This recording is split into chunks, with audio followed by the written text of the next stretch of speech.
Hello student, welcome to chemistry class. How are you? I hope all of are you very fine at home and stay at home. Student, we are studying the properties of haloalkanes in chapter haloalkanes and haloarenes. In this chapter we have discussed about the introduction of haloalkanes, nomenclature, classification, preparation, physical properties. Now we are studying chemical properties. In chemical properties, I have told you that haloalkanes show three type of reaction. One is the nucleophilic substitution reaction, another is the elimination reaction, and third one is reaction with metal. So student, first we will see the nucleophilic substitution reaction. In the last video, in last class, I have told you why nucleophilic substitution reaction takes place in the haloalkanes. Why does elimination reaction not take place in the haloalkanes? Last video में हमने दोनों चीज़ें बता दी थी कि क्यों nucleophilic substitution होता है, क्यों इलेक्ट्रोफिलिक नहीं होता है, ये बात हमने क्लियर कर दी थी। और उसके साथ ही हम लोगों ने जो है कि SN1 SN2 रिएक्शन को भी डिटेल में देख लिया था। अब चूँकि उसमें कुछ स्टीरियो केमिस्ट्री इन्वॉल्व है, बिना स्टीरियो केमिस्ट्री को जाने हम SN1 SN2 को थोड़ा जान तो लेंगे, मगर स्टीरियो केमिस्ट्री वाला पोर्शन जो उसके अंदर वो छूट जाएगा। तो हम चाहते हैं कि न्यूक्लियोफिलिक सब्स्टिट्यूशन रिएक्शन उस समय पढ़े जब हम स्टीरियो केमिस्ट्री पढ़ना पड़े। इसी चैप्टर में स्टीरियो केमिस्ट्री है, तो उस दौरान हम विथ रिएक्शन एक बार फिर से न्यूक्लियोफिलिक सब्स्टिट्यूशन रिएक्शन डिस्कस करेंगे। आज हम लोग रिएक्शन देखेंगे कि किस तरह से सब्स्टिट्यूशन रिएक्शन यहाँ पे होता है, कौन कौन सा होता है, किस रिएजेंट के प्रेजेंस में होता है। ठीक है, पहले तो सपोज कि ये हमारा हलोएल्केन है। हमेशा एक स्ट्रॉन्ग न्यूक्लियोफाइल, क्या बोला हमने, हमेशा एक स्ट्रॉन्ग न्यूक्लियोफाइल वीक न्यूक्लियोफाइल को क्या करता है, रिमूव कर देता है। यहाँ पे X भी निगेटिव है, Z भी निगेटिव है। ये Z X को तभी हटा सकता है जब X से भी वो तगड़ा हो। ठीक है, ये एक सामाजिक प्रक्रिया है। जैसे समाज में होता है, एक वीक, एक कमज़ोर को एक मजबूत आदमी हरा देता है, उसी तरह से यहाँ पे एक स्ट्रॉन्ग न्यूक्लियोफाइल वीक न्यूक्लियोफाइल को हटा देगा। अब इसमें कौन कौन से रिएक्शन है जरा उसको देख लेते हैं। ये हमारा है RX। इसका रिएक्शन हम अगर एक्वस KOH लेते हैं, एक्वस KOH, तो यहाँ से X हटेगा, ROH बन जाएगा। ये हमारा अल्कोहल है और इसके साथ KX बन जाएगा। अब इसमें न्यूक्लियोफाइल क्या है, OH है। दूसरा रिएक्शन है, हम सपोज सोडियम एथॉक्साइड लेते हैं। सोडियम एथॉक्साइड, या कुछ और भी हो सकता है। तो रिएक्शन कराएंगे तो ये पोर्शन हमारा नेगेटिव है, ये पॉजिटिव है, और ये स्ट्रॉन्ग नेगेटिव है इससे, तो यहाँ पे बन जाएगा ROR डैश प्लस NaX बन जाएगा। ठीक है, इसके साथ अगर हम पोटेशियम साइनाइड लेते हैं, पोटेशियम साइनाइड, तो उस कंडीशन में क्या बनेगा, RCN बन जाएगा। और प्लस के एक्स बन जाएगा, ठीक है, RCN बन जाएगा और KX बन जाएगा। ये हम बता रहे हैं कि एक हैलो एल्केन कितने रिएजेंट से रिएक्शन करेगा और क्या क्या प्रोडक्ट बनाएगा। बहुत सिंपल है, बहुत आसान है यहाँ पे, ठीक है। यहाँ पे जो है कि ये हमारा एल्किल नाइट्राइल बन गया, नाइट्राइल। अब इसी रिएक्शन को अगर AgCN से कराते हैं तो क्या बनना चाहिए। अगर हमने KCN से रिएक्शन कराया तो RCN बन गया, तो AgCN से रिएक्शन कराएंगे तो क्या बन सकता है। अगर AgCN से कराएंगे तो क्या बन सकता है, क्यों बन सकता है, क्वेश्चन पूछा हुआ है। अगर हम KCN से रिएक्शन कराते हैं तो RCN बनता है, तो AgCN से रिएक्शन कराएंगे तो क्या बनेगा और क्यों बनेगा, ये पूछा हुआ है क्वेश्चन। उसका रीजन देना है 1 मार्क्स में क्वेश्चन। तो अगर हम यहाँ पे AgCN से रिएक्शन कराते हैं तो यहाँ पे बन जाएगा RNC बन जाएगा और AgX बन जाएगा। अब क्वेश्चन ये है कि भाई यहाँ पे CN उलट क्यों गया, यहाँ पे RNC क्यों बना। ये एल्किल आइसोनाइट्राइल है, एल्किल आइसोनाइट्राइल।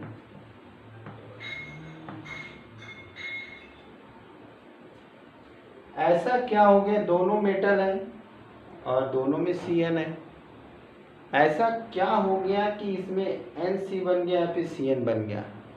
ये क्वेश्चन पूछा हुआ है, सोचिए जरा, सोचिए और बताइए, ठीक है। सोचिए और बताइए क्या होगा, क्यों होगा। एक और रिएक्शन यहीं पे है, अगर दिख रहा है तो नीचे लिख देते हैं। अगर हम यहाँ पे KNO2 लेते हैं तो यहाँ प्रोडक्ट जो बनता है RON डबल बॉन्ड O, ये बन जाता है, ठीक है। और अगर यहाँ पे हम इसकी जगह पे AgNO लेते हैं, ठीक है, हमने एक यहाँ पे रिएजेंट बढ़ा दिया AgNO2, तो यहाँ पे बनता है RnO2।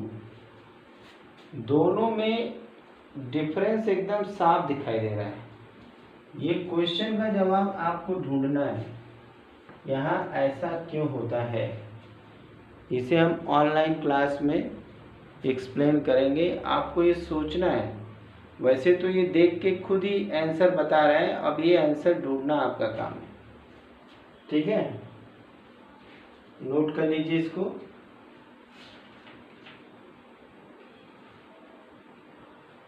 ठीक है, अब इसके बाद देखिए हमने क्या किया। पहला यहाँ पे KOH के साथ रिएक्शन कराया, अल्कोहल बना।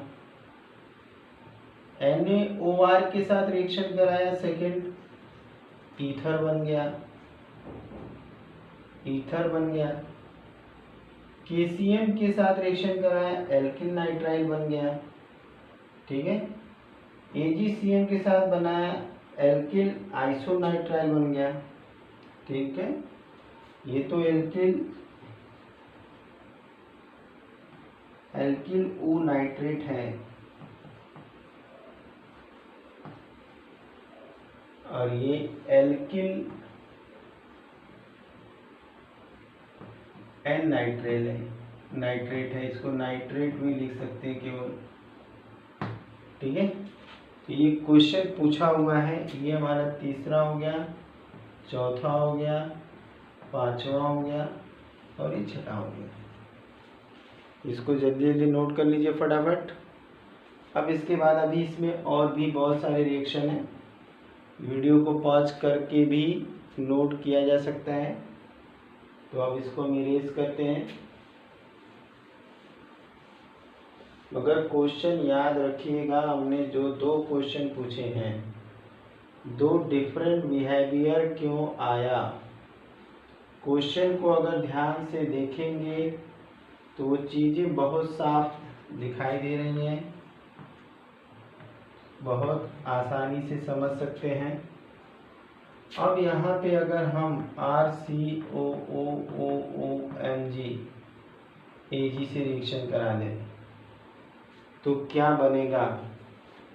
तो ऐसे केस में हमारा RC⋯OO R बन जाएगा, जिसको हम एस्टर बोलते हैं, और प्लस AgX बन जाएगा। अगर यहाँ पे हम लिथियम एल्यूमिनियम हाइड्राइड लेंगे तो यहाँ से RH यानी अल्केन बन जाएगा, प्लस HX बन जाएगा। ठीक है, नोट करिए फटाफट।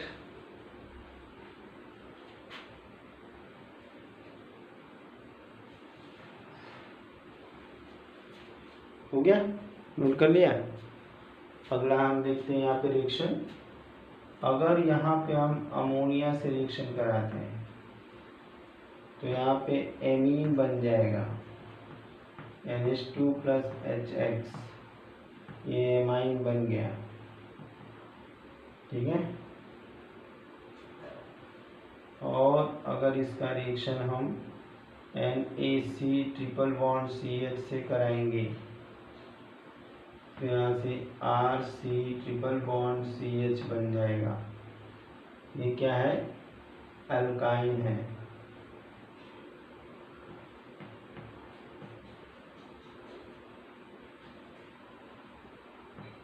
अल्काइन। ठीक है, अगर हम यहाँ पे NaSH से इसका रिएक्शन कराएंगे तो RSH बन जाएगा, थायो अल्कोहल इसको बोलते हैं। नोट कर लीजिए फटाफट।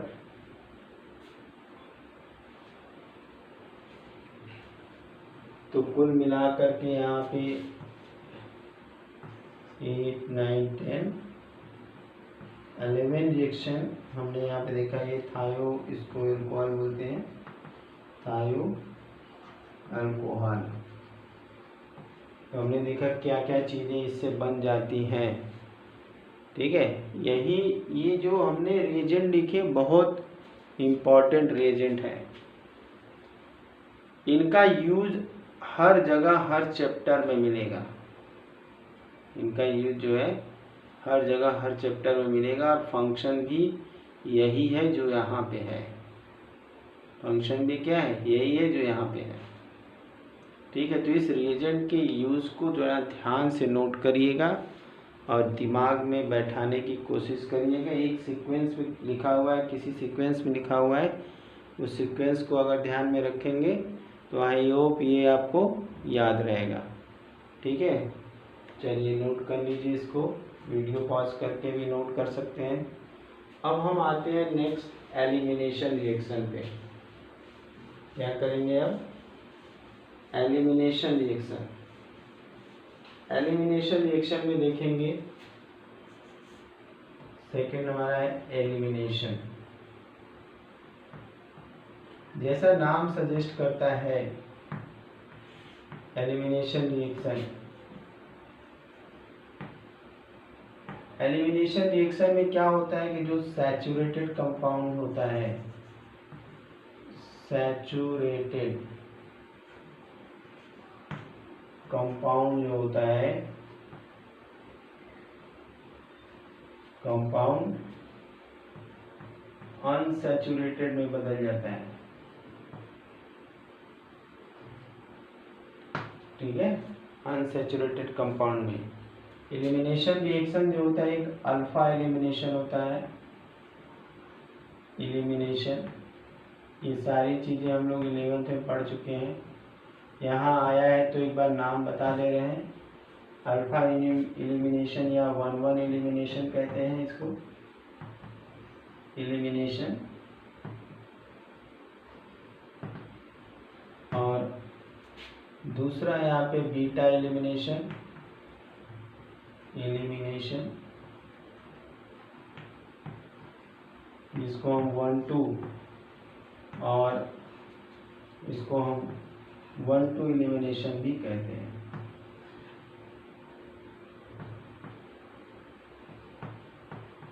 ठीक है, इसको हम 1,2 एलिमिनेशन भी कहते हैं। हमें हैलो एल्केन्स में पढ़ना है बीटा एलिमिनेशन 1,2 एलिमिनेशन का। ठीक है, हमें क्या पढ़ना है, बीटा एलिमिनेशन पढ़ना है, 1,2 एलिमिनेशन पढ़ना है। ठीक है, तो चलिए अब देखते हैं अब उसके लिए कौन सा रिएजेंट यूज करेंगे। ठीक है, बहुत इम्पॉर्टेंट ये रिएक्शन है, इसका यूज आगे भी हमें देखने को मिलेगा जब हम लोग अल्कोहल वाला चैप्टर पढ़ेंगे। अब देखो, हमने यहाँ पे एलिमिनेशन रिएक्शन में बताया कि दो तरह के एलिमिनेशन रिएक्शन होते हैं। एक तो हमारा बीटा एलिमिनेशन होता है, एक अल्फा एलिमिनेशन होता है। अल्फा एलिमिनेशन में अल्कोहलिक KOH के प्रेजेंस में हाइड्रोजन और हैलोजन दोनों अल्फा कार्बन पे होते हैं और दोनों अल्फा कार्बन से ही रिमूव होते हैं। आई बात समझे, इसलिए इसको बोलते हैं 1,1 एलिमिनेशन। 1,2 एलिमिनेशन यानी बीटा एलिमिनेशन जो हम लोग यहाँ पे पढ़ेंगे, इसमें जो है कि बीटा कार्बन से हाइड्रोजन और अल्फा कार्बन से हैलोजन जो है कि एलिमिनेट होता है, तो वहाँ पे अनसैचुरेटेड एल्कीन्स बन जाती है। चूँकि बीटा हाइड्रोजन का एलिमिनेशन हो रहा है, इसलिए इसको हम बीटा एलिमिनेशन कहते हैं। ठीक है, तो हमें जो यहाँ एलिमिनेशन पढ़ना है वो क्या पढ़ना है, बीटा एलिमिनेशन। दूसरे रिएक्शन में beta elimination, when in presence of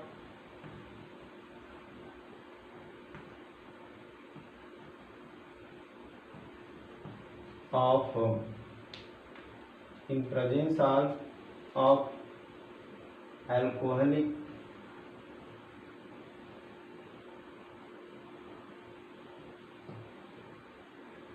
potassium hydroxide KOH, haloalkanes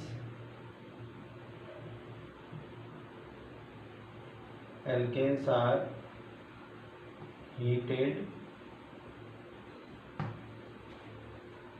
then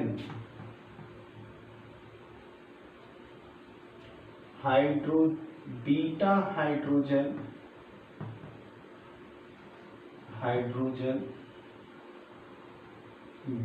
hydrogen is eliminated from beta carbon and halogen is eliminated from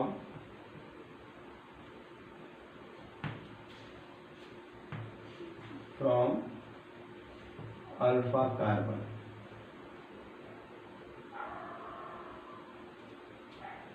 and it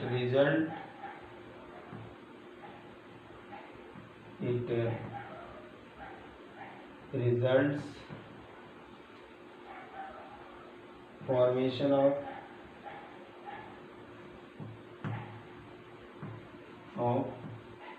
alkyne. इसका परिणाम क्या होता है, अल्कीन बन जाता है। अब इसको बीटा एलिमिनेशन क्यों कहते हैं, since beta hydrogen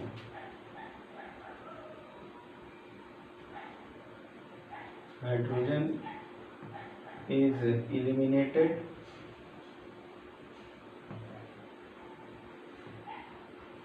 from beta carbon,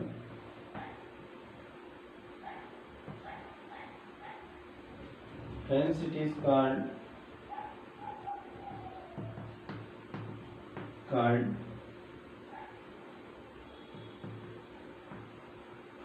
called beta elimination.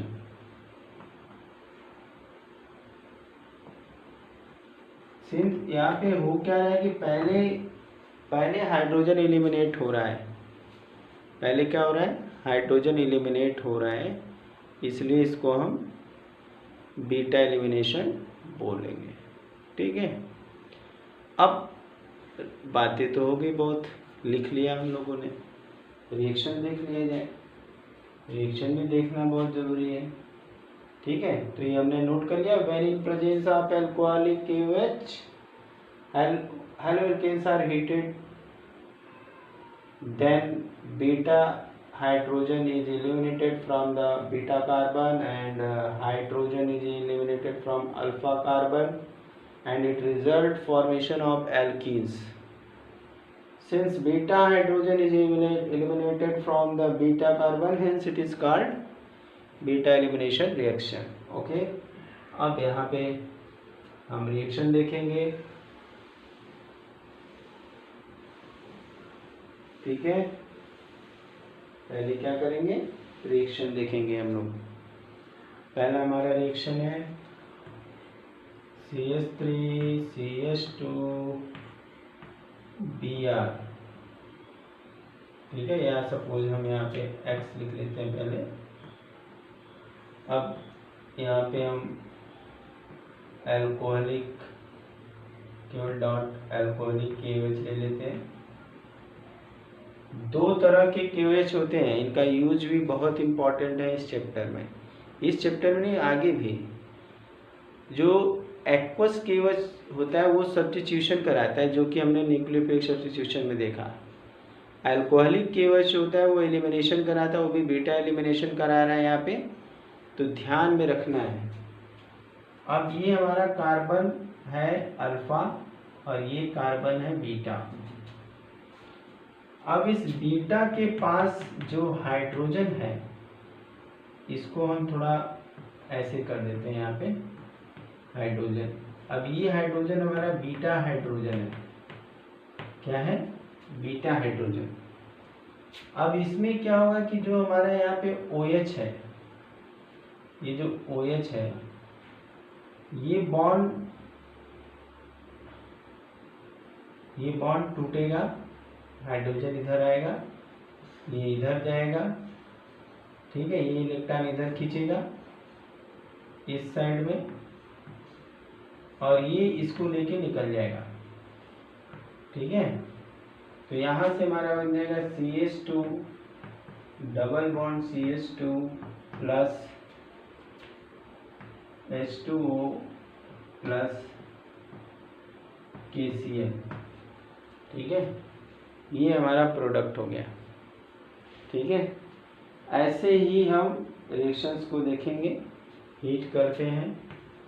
अब जैसे कि अगर फॉर एग्जांपल हमारे पास कुछ इस तरह का अगर हैलोजन है, CH3 CH2 CH3 CH2 CH3। ठीक है, अब ये हैलोजन यहाँ पे लगा हुआ है Br, तो बीटा ये भी हुआ और बीटा ये भी हुआ, और यहाँ पे हम एल्कोहलिक KOH के प्रेजेंस में हीट करेंगे। ध्यान देना जरा सा, 4 कार्बन का हमने जो है कि लिया हुआ है। कितने कार्बन का है? 4 कार्बन का लिया है। इसमें 2 बीटा है, समझे बेटा? बीटा कितना है इसमें? 2 है, और ये है हमारा अल्फा। जिस कार्बन से फंक्शनल ग्रुप जुड़ा हो वो हमेशा अल्फा होता है।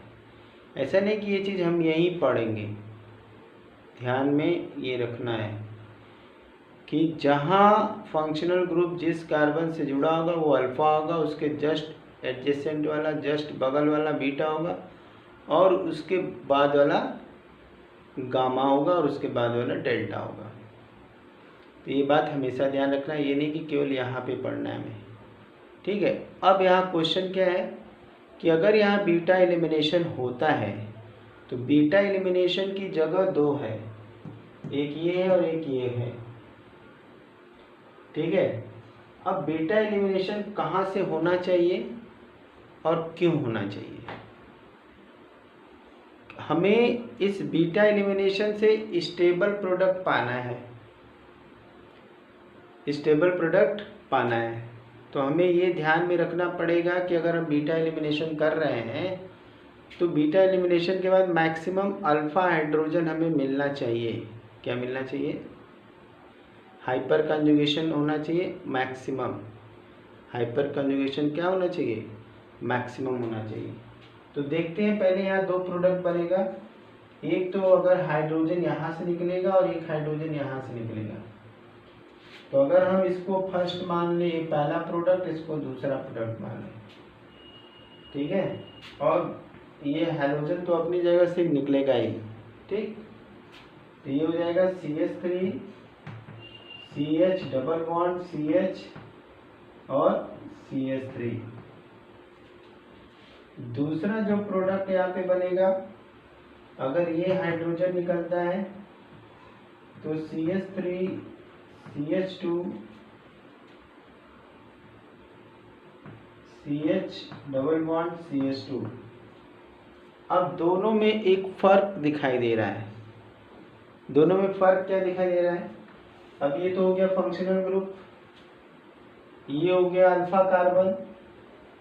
अल्फा कार्बन इसमें कुल मिलाकर के 6 अल्फा हाइड्रोजन हो गए। 6 क्या हो गए?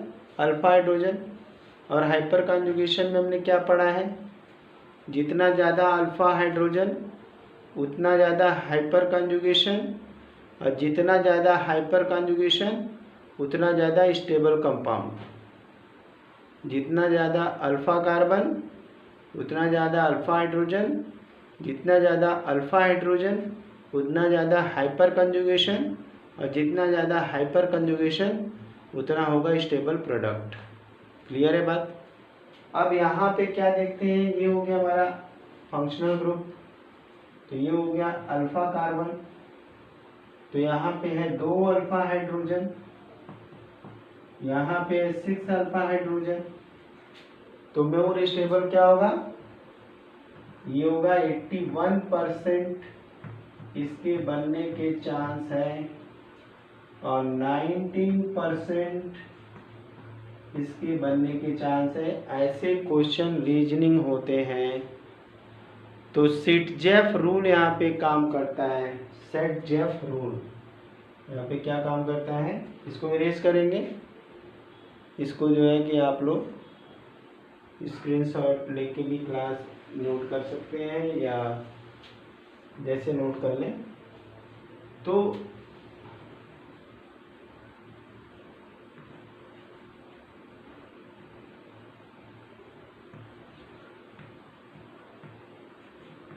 सेट-जेफ रूल, रशियन साइंटिस्ट, उन्होंने बताया है कि इन beta elimination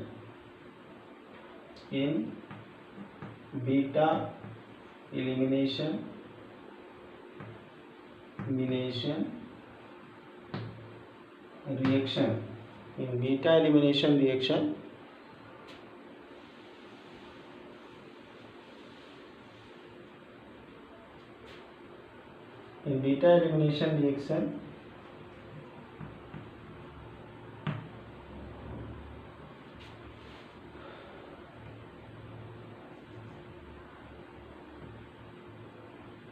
hydrogen from beta carbon and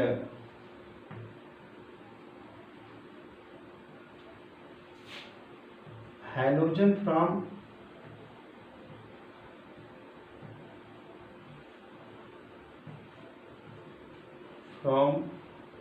alpha carbon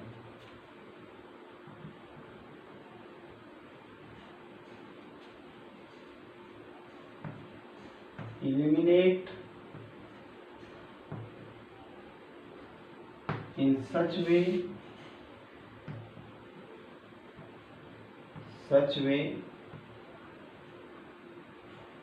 that we get get maximum alpha hydrogen, which results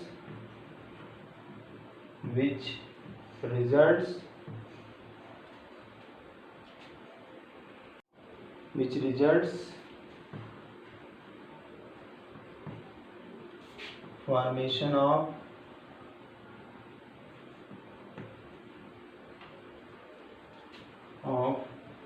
more stable compound.